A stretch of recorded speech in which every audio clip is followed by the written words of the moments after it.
Hello नमस्ते, स्वागत है आप सभी साथियों का एनएस शिक्षा परिवार में। कैसे हो साथियों? उम्मीद करता हूँ बहुत ही शानदार होंगे और एसएससी की तैयारी, जीडी की तैयारी बहुत अच्छे तरीके से कर रहे हो। एक नया शानदार प्रैक्टिस सेट है। पहला क्वेश्चन आपके स्क्रीन पे है, बताएंगे क्या होगा इसका आंसर। इसी के साथ में अगर आप हमारे चैनल पे नए हैं तो चैनल को सब्सक्राइब करके वीडियो लाइक शेयर जरूर करें अपने दोस्तों के साथ और वीडियो में अंत तक बने रहें क्योंकि अच्छे क्वेश्चन हैं इस प्रैक्टिस सेट में। पहला क्वेश्चन है, निम्न वाक्य में त्रुटि पहचानिए। वह मुझसे ज़्यादा बेहतर है। किस भाग में त्रुटि है आपको बताना है।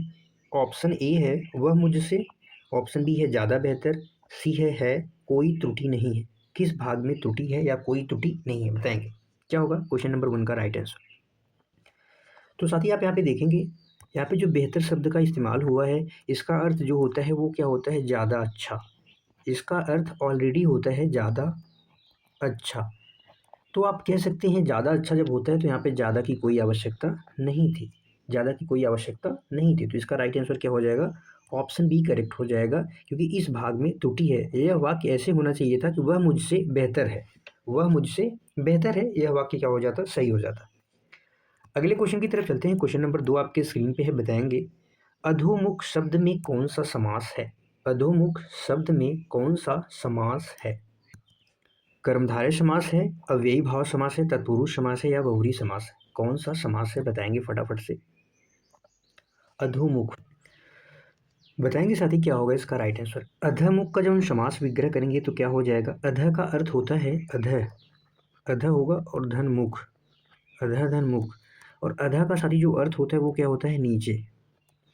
और जब इसका हम समास विग्रह करेंगे तो क्या हो जाएगा, नीचे की ओर है जो मुख, या ऐसा कह सकते हैं मुख, ऐसा कहें नीचे, नीचे है मुख जिसका, नीचे है मुख जिसका। समास विग्रह कुछ इस प्रकार से होगा, या आप ऐसे कह सकते हैं मुख नीचे की ओर, मुख नीचे की ओर है जिसका। तो इसको क्या कहेंगे साथी, यहाँ पे हम कह देंगे कर्मधारय समास हो जाएगा। इसका राइट आंसर क्या हो जाएगा, ऑप्शन ए करेक्ट हो जाएगा, कर्मधारय समास। अगर यहाँ पे ऑप्शन में कर्मधारय समास ना होता तो अध, अध का अर्थ होता है साथ ही नीचे, और जो क्या है एक अव्यय है, जो क्या है एक अव्यय है। और इस वजह से हम किस पे मारते हैं, अव्ययी भाव समास में मारते हैं। अव्ययी भाव समास में पहला पद अव्यय होता है, उपसर्ग होता है, हम और आप इसे बेहतरीन तरीके से जानते हैं। लेकिन यहाँ पे कर्मधारय समास दिया हुआ है तो हमारा सबसे ज़्यादा प्रायोरिटी क्या रहेगा, कर्मधारय समास पे रहेगा। अधोमुख शब्द में कौन सा समास है, कर्मधारय समास है। ठीक है, याद रखेंगे। कर्मधारय समास के कुछ और उदाहरण हम, जैसे कर्मधारय समास के कुछ और उदाहरण जैसे अधपका। अगर आपसे पूछा जाए कि अधपका में कौन सा समास है तो बताएंगे कर्मधारय समास है, कर्मधारय समास है। अधपका यानी आधा है जो पका, आधा है जो पका।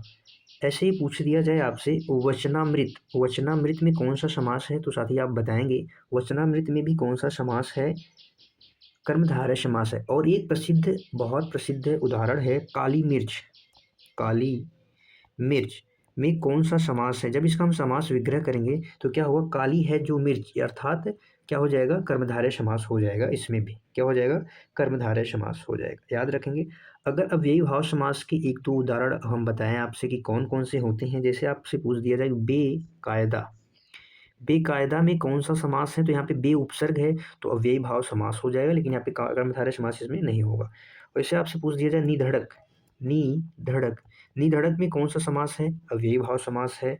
हाथों हाथ में कौन सा समास है साथी, हाथों हाथ, हाथों हाथ में कौन सा समास है, अव्ययी भाव समास है, याद रखेंगे। तो इसका जो राइट आंसर हो जाएगा ऑप्शन ए हो जाएगा। लेकिन एग्जाम में कभी भी दोनों ऑप्शन साथ में नहीं मिलने की संभावना है, अगर रहेगी तो हम सबसे ज़्यादा प्रायोरिटी किसको देंगे, कर्मधारय समास की। अगला क्वेश्चन है, क्वेश्चन नंबर 3 आपकी स्क्रीन पे है, बताएंगे क्या होगा इसका राइट आंसर। जो देखा न जा सके का सही अर्थ क्या होता है, अदृश्य होता है, दृष्ट होता है, दृश्य होता है, अवलोकनीय होता है, अवलोकनीय होता है, क्या होता है, अवलोकनीय। क्वेश्चन नंबर 4 का राइट आंसर फटाफट से बताएंगे साथ ही क्या होगा। जो देखा नहीं जा सकता उसको क्या कहते हैं, अदृश्य। क्या कहते हैं साथी, उसको अदृश्य कहते हैं। इसका राइट आंसर हो जाएगा ऑप्शन ए करेक्ट हो जाएगा, अदृश्य। और जो देखा जा सके उसको क्या कहते हैं, दृश्य। जो देखा जा सके, जो देखा जा सके उसको क्या कहते हैं, दृश्य कहते हैं। और जो देखने योग्य हो, अवलोकनी का मतलब अवलोकन करना यानी देखना समझना, और जो देखने योग्य हो उसको अवलोकनी कहते हैं। दृष्ट यानी जो होता है जो देखा जा चुका है, यानी जो ऑलरेडी देखा जा चुका है उसको दृष्ट कहते हैं। अगला क्वेश्चन क्वेश्चन नंबर 4 आपकी स्क्रीन पे है, बताएंगे क्या होगा इसका राइट आंसर। निम्न में से अशुद्ध वर्तनी का कौन सा शब्द है? निम्न में अशुद्ध वर्तनी अव्यार्थी, विद्यार्थी और आधिकारिक में से बताना है कौन सी वर्तनी शुद्ध अशुद्ध है, आपको बताना है।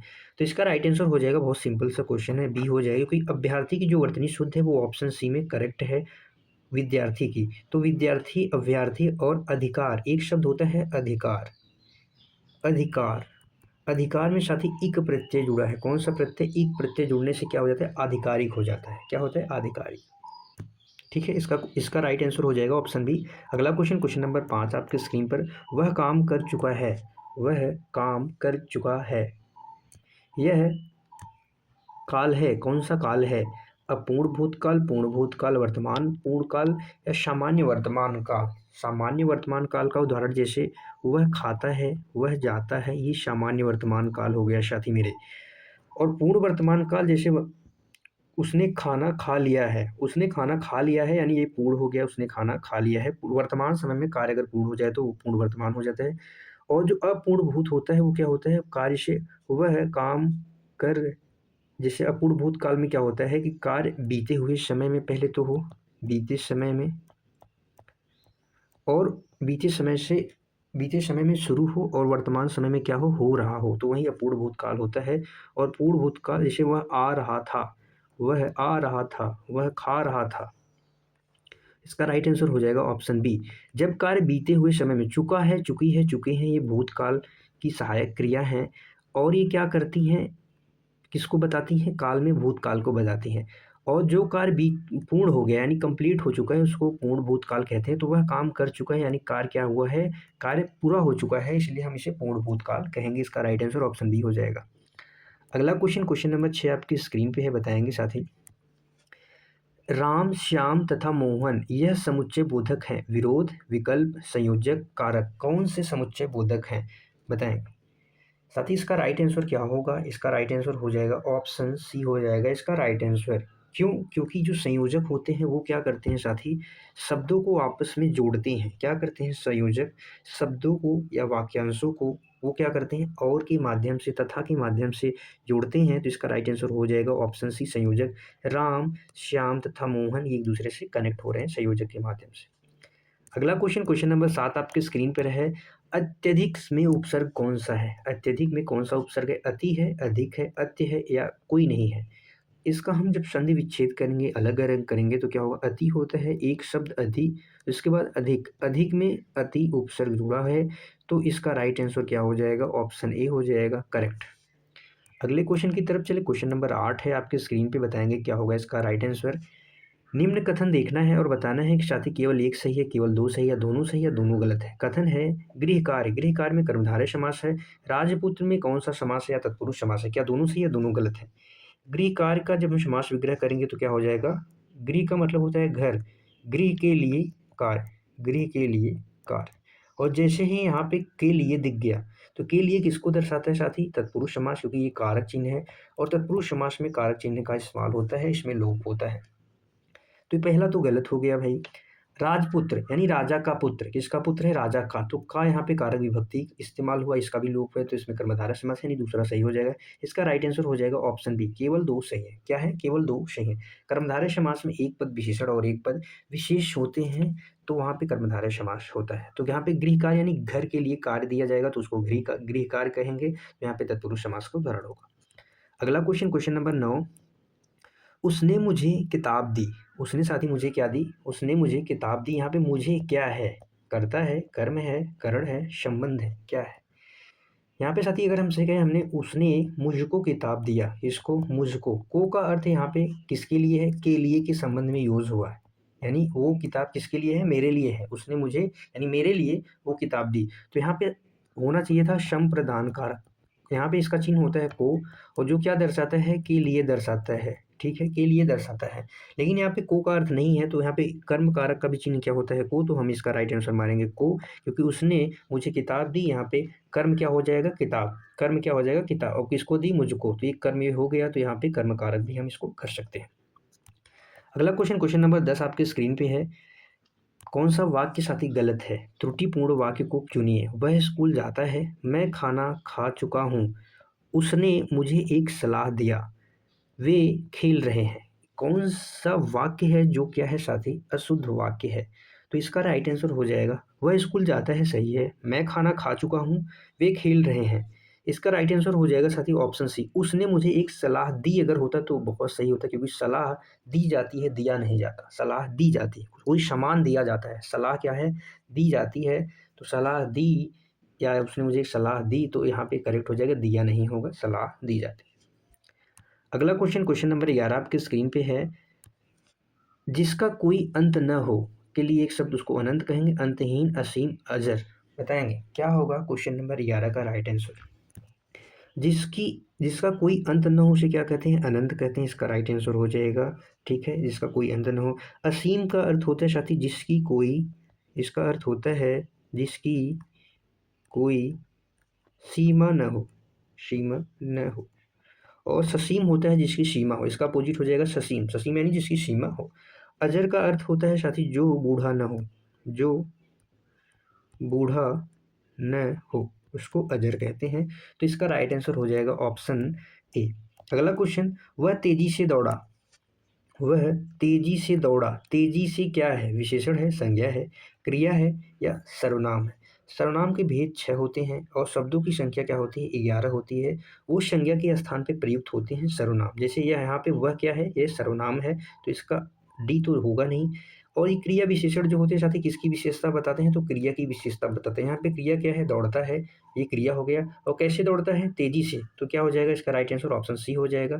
संज्ञा क्या होता है, संज्ञा किसी भी विशेष व्यक्ति वस्तु का नाम होता है। और जो संज्ञा या सर्वनाम की विशेषता बताते हैं उसे क्या कहते हैं, विशेषण कहते हैं। जैसे रमेश क्या है, कैसा है, रमेश सुंदर है, या रमेश कैसा है, अच्छा है, तो ये वो विशेषण हो जाएगा, अच्छा या सुंदर। अच्छा या सुंदर, ये सब क्या होते हैं, विशेषण होते हैं जो किसी की विशेषता बताते हैं। अगला क्वेश्चन नंबर 13 आपकी स्क्रीन पे है। बताएंगे क्या होगा इसका राइट आंसर। राम ने फल खाया और पानी पिया। यह वाक्य है सरल वाक्य, संयुक्त वाक्य, मिश्र वाक्य, या विस्मयादि बोधक। विस्मयादि बोधक हर्ष, उल्लास या शोक को दर्शाता है। जैसे हमने कहा हाय, हाय क्या हो गया, ये किसको दर्शाएगा, ये विस्मयादि बोधक का चिन्ह है।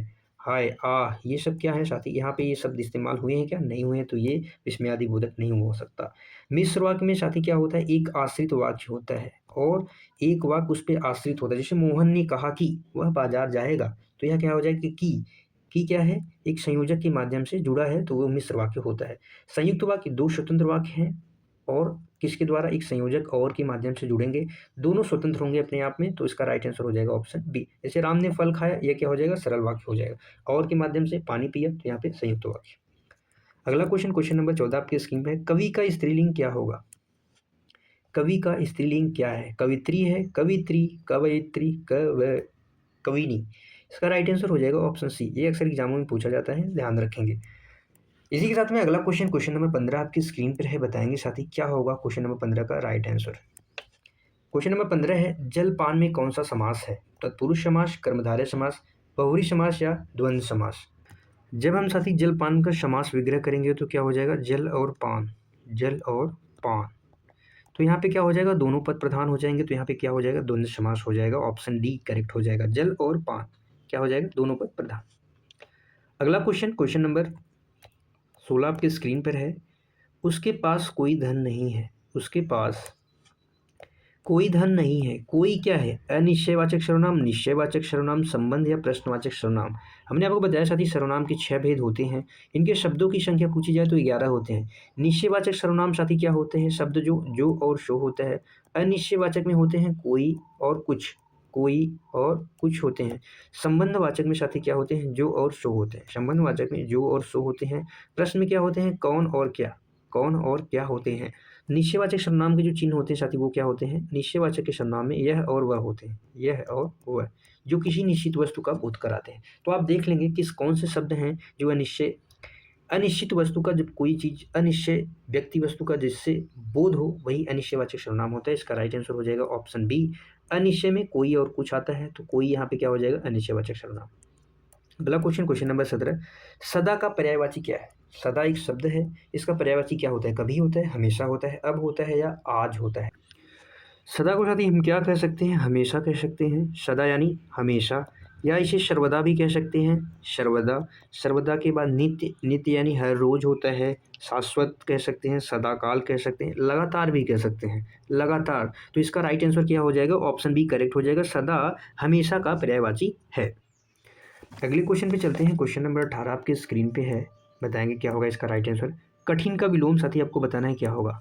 कठिन शब्द का विलोम क्या मुश्किल होगा, सरल होगा, भारी होगा या जटिल होगा? इसका राइट आंसर हो जाएगा सरल। क्या हो जाएगा, सरल। कठिन, कठिन का समानार्थी जटिल है, इसका भी विलोम क्या हो जाएगा, सरल। भारी, भारी का विलोम साथी क्या हो जाएगा, हल्का। भारी का विलोम क्या हो जाएगा, हल्का। और मुश्किल भी क्या है, कठिन का समानार्थी है। और मुश्किल का क्या हो जाएगा विलोम, आसान। मुश्किल का क्या हो जाएगा, आसान हो जाएगा। अगला क्वेश्चन, क्वेश्चन नंबर 19 आपके स्क्रीन पर है। निम्न में से कौन सा शब्द तत्सम है? निम्न में से कौन सा शब्द तत्सम है? दूध है, नयन है, आँख है, आग है। तत्सम शब्द सादी वे शब्द होते हैं जो संस्कृत से ज्यों के त्यों लिए गए हैं। इसमें संयुक्त व्यंजन जो क्षय, त्रय, ज्ञ और श्रय, अधिकांशतः ये जो शब्द होते हैं किसमें प्रयुक्त होते हैं, तत्सम शब्दों के अंतर्गत आते हैं। दूध का जो तत्सम होगा क्या हो जाएगा, दुग्ध। दूध का दुग्ध हो जाएगा। नयन का क्या हो जाएगा, नेत्र हो जाएगा। और आग का अग्नि हो जाएगा। आग का साथी क्या हो जाएगा, अग्नि हो जाएगा। आँख का क्या हो जाएगा, अक्षी हो जाएगा। आँख का क्या हो जाएगा, अक्षी हो जाएगा। नयन का क्या हो जाएगा, नेत्र। नयन और नेत्र ये दोनों क्या है, कैसे शब्द होंगे साथी, तत्सम शब्द होंगे। इसका राइट आंसर हो जाएगा ऑप्शन बी। क्या हो जाएगा, नयन और नेत्र। और अगर आपको नयन, नेत्र, अक्षी या चक्षु, अक्षी या चक्षु ये चारों दे दिए जाए, नयन, नेत्र, अक्षी, चक्षु, ये क्या है साथी, ये सारे तत्सम हो जाएंगे। लेकिन आँख क्या हो जाएगा, ये तद्भव होगा। आँख कैसा होगा, तद्भव होगा। इसका राइट आंसर ऑप्शन बी हो जाएगा। ठीक है। अगला क्वेश्चन, क्वेश्चन नंबर 20 आज का आखिरी क्वेश्चन आपके स्क्रीन पे है, बताएंगे क्या होगा इसका राइट आंसर। निम्न कथनों पर विचार करें, बताएं साथी कौन सा ऑप्शन सही है। केवल एक सही है, केवल दो सही, या दोनों सही, या दोनों गलत। सुंदरतम शब्द में तम प्रत्यय है या अत्यंत में अति उपसर्ग है? क्या है, दोनों सही है। एक शब्द होता है सुंदर, सुंदर शब्द में साथी तम प्रत्यय जुड़ा है। क्या है, तम प्रत्यय जुड़ा है, तो सुंदरतम हो गया, पहला सही हो जाएगा। अत्यंत में साथी अति प्लस अंत, अति धन अंत।